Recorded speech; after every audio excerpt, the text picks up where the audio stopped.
Morning. It's Friday.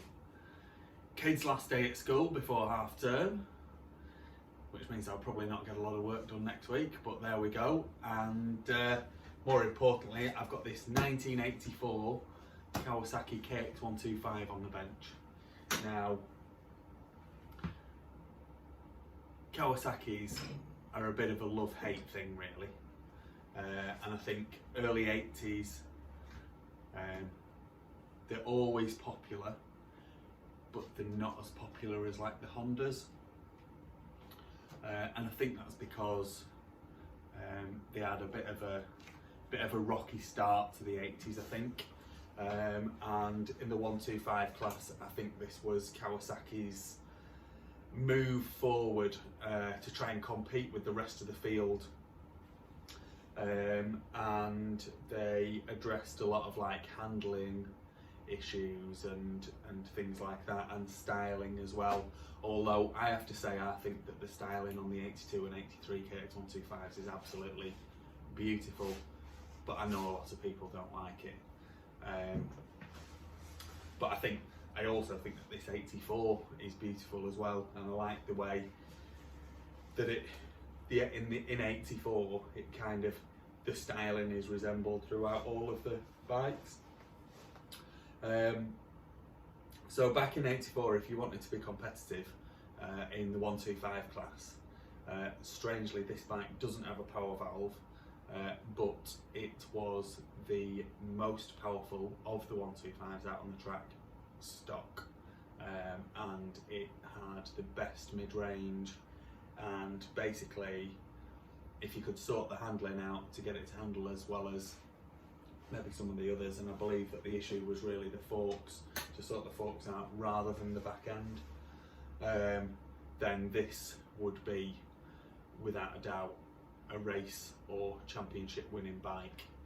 There's less to go wrong in the engine because it's no power valve, it's easier to rebuild, and this, that and the other.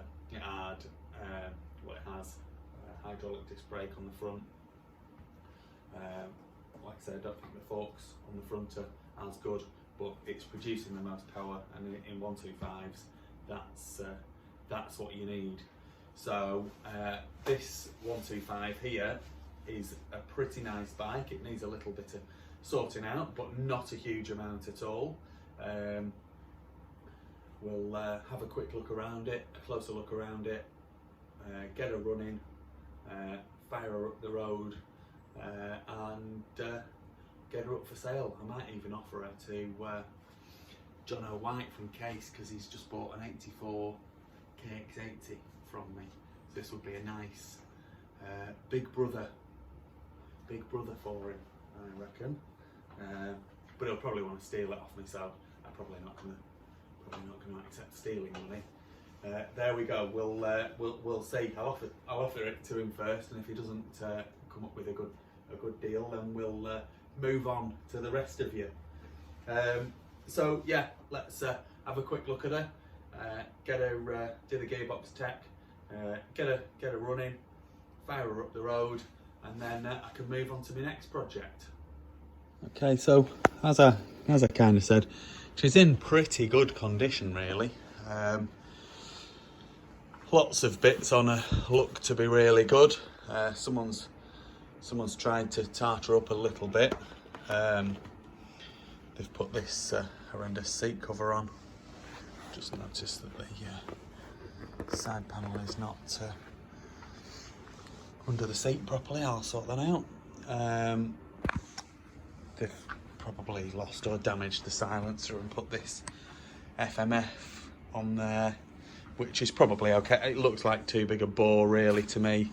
And they've made this bracket, which isn't the best. But the frame looks to me to be original paint. That foot peg's slightly bent. That would heat up and pull out. All of the controls are working, so the rear brake's working, front brake's working, and it's got feel to it. Clutch lever seems fine. Throttle, it's not snapping back, but a little bit of cleaning would sort that out. Like I say, the frame looks good. There's no damage to the frame rails. The exhaust, the front pipe, which is the important bit really, is attached on with a cable tie, but there you go. That's a minor thing. A new metallastic bush would sort that out. Couple of dents on the exhaust, nothing major at all, and it all looks good. And like I say, the paint on the frame, which is original, needs a bit of touching up here and there, but nothing major. Engine cases, this engine case here, there are a few scuff marks, but not many at all. It's got water in the radiator. There's only one radiator. It's one radiator on one side on this bike, so that's why you've got the tank there like that. And then on this side, this is one of the things I like about the styling, you've got the rad scoop, one single rad scoop on this left hand side and one big long radiator down there. The radiator looks to be in great condition. When I've looked at it, there's no major damage to that at all. It's all straight. Fork seals, could do with fork seals. The fork blowers look to be in good condition. They've had the plastic coating has started coming off, so maybe that's something that needs sorting out. Everyone's got different ways of doing this. They could do with a set of gaiters. That would have been what they would have had. Slight disappointment on the front wheel. So the front brake works. I mean, could do with a bit of tidying up with the brake hose, a new hose, and re-bleed the brakes would be the way to go. Unless you can tidy that up, rather than cable tying it to the fork, it would be better done a different way. A nice new hose from Venel, I'm sure, would be neither here nor there. The front rim has got a crack in it, and it's cracked on this side of the security bolt, and it's cracked on this side of the security bolt as well. Everything else on the wheel looks to be fine. Some people would weld that up and grind it back. Wouldn't be my choice. I'd be looking for a new rim, but you'd want the rims to match as well, so it's each to their own. Someone's put a new front mudguard on. The front number board, I believe, is the correct one. The little tab that would come around the handlebar and hold that in place is snapped, but the rest of the number board looks to be in reasonable condition. Nice to have the original one. The rad scoop is cracked, so that's going to need a bit of finding a new one really. Tank would polish up perfect, I know that. It's got the air box, it's got the little air boot on the back. There are bits that do disappear. As always, they've lost the chain guard, the sprocket guard on the front. The engine on both sides looks to be in great condition. Don't believe that it's been painted. I think it's just in good order from new. It's got compression, it turns over. It's got a spark, the kill switch works. These are all good. These are all good things, right? Like I say, seat cover's not ideal. The side panels, slight crack in this one.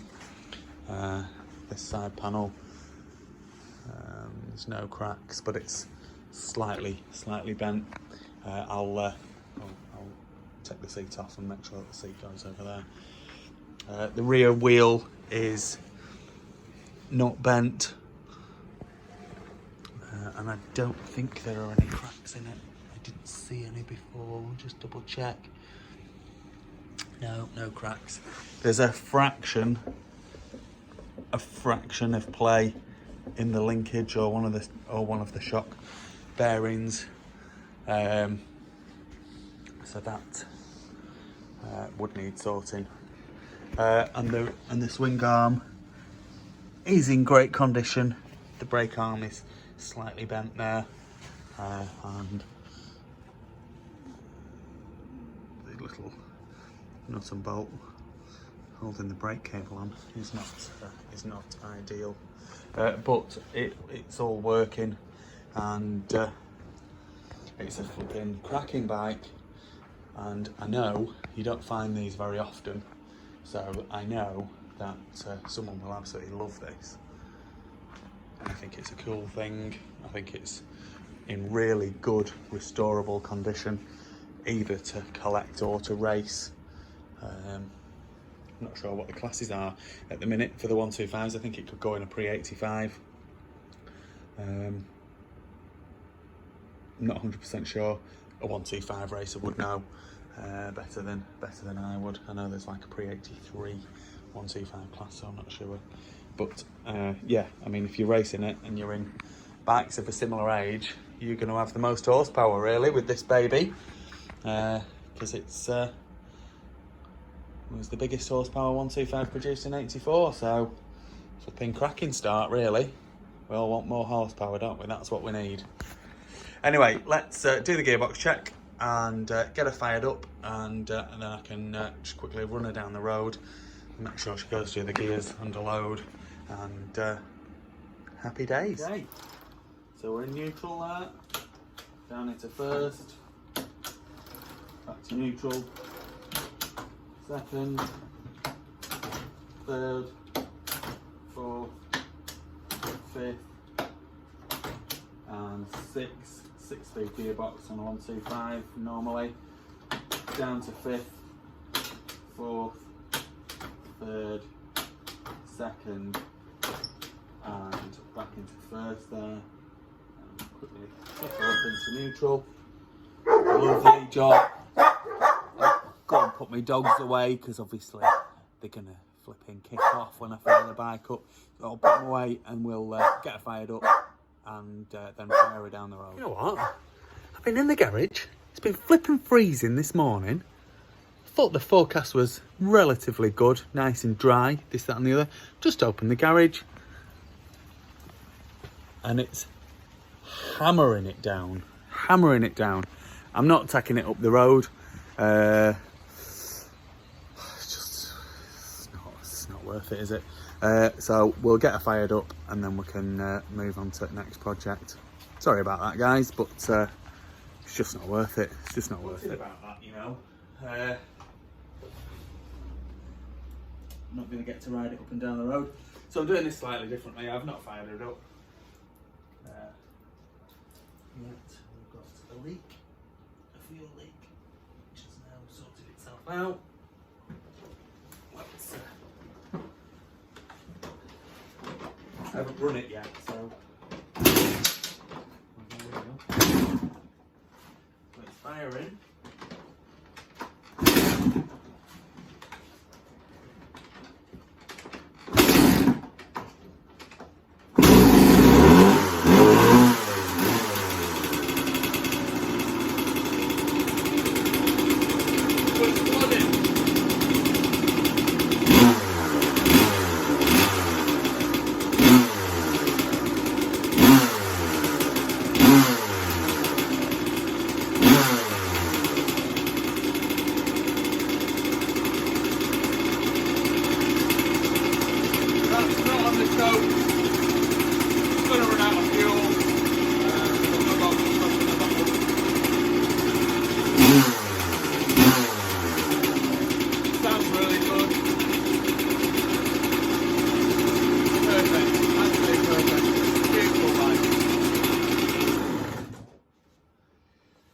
Everything works as it should.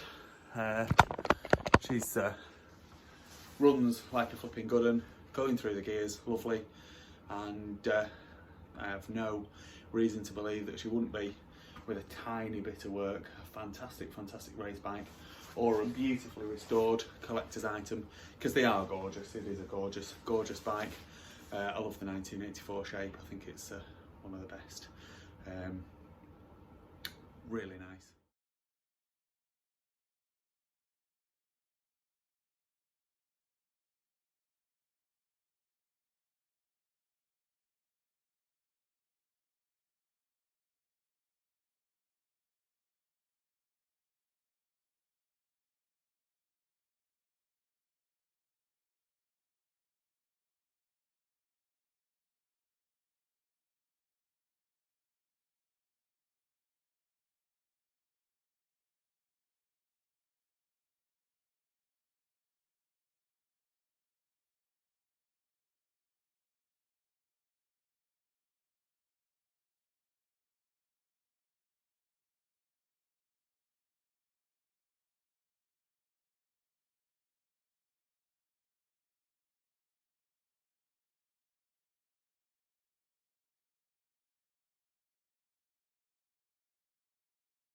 Please like this video and subscribe to my YouTube channel. Just search Phoenix Motos.